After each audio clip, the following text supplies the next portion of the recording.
quand le panafricanisme devient accessoire diplomatique lors de la 80e session de l'Assemblée générale des Nations unies, Robert Ducey s'est travesti en héros d'une Afrique souveraine, drapé d'un canté exhibé comme un talisman identitaire. Mais sous ce tissu royal, symbole de lutte et d'émancipation, transparaît un costume taillé selon les normes occidentales.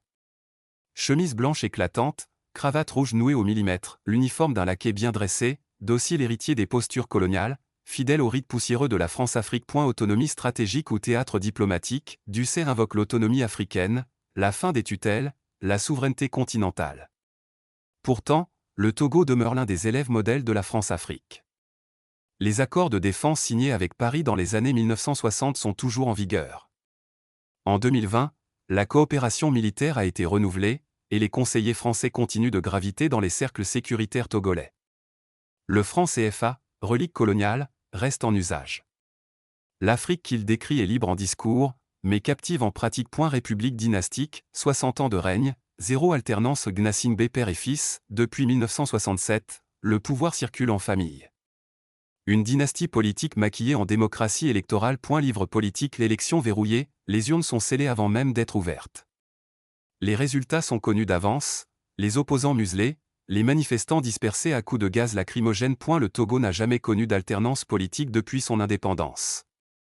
Pourtant, Ducey parle de justice, de dignité et de démocratie. Anti-impérialisme en cravate impériale. Livre politique. Langage codé, derrière les appels à réformer le multilatéralisme se cache l'acceptation tacite d'un ordre mondial où l'Afrique reste spectatrice. Silence stratégique, pas un mot sur les bases militaires françaises, ni sur les accords sécuritaires qui garantissent la longévité du régime togolais. Le discours se veut subversif, mais il est calibré pour ne froisser aucun partenaire occidental.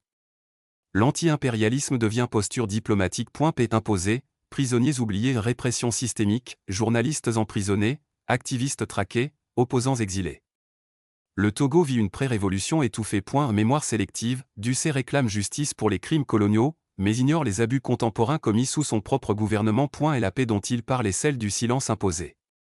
Une stabilité construite sur la peur, la surveillance et l'intimidation. Réforme internationale, immobilisme national. ONU a réformé, Togo a figé, le ministre plaide pour une voix africaine au Conseil de sécurité, mais refuse toute réforme interne. Mandats illimités, en 2019. La réforme constitutionnelle limitant les mandats présidentiels est adoptée, sans effet rétroactif. Faure Gnassingbé peut se représenter indéfiniment. En 2024, Faure Gnassingbé s'est offert une monarchie sans couronne, une réforme constitutionnelle taillée sur mesure, sans référendum, qui lui confie le pouvoir à vivre un parlement illégitime.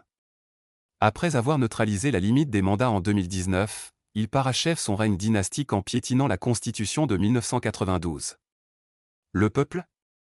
Spectateur d'un tour de passe-passe institutionnel. Le paradoxe est total, réclamer une réforme mondiale tout en verrouillant son propre pays. Dignité africaine, mépris togolais, alternance confisquée, les revendications populaires sont ignorées. Les élections sont une mise en scène, les institutions aux ordres. Dignité en vitrine, elle ne se décrète pas à l'ONU, elle se construit dans le respect des citoyens. Ducey parle au nom de l'Afrique, mais oublie les Togolais.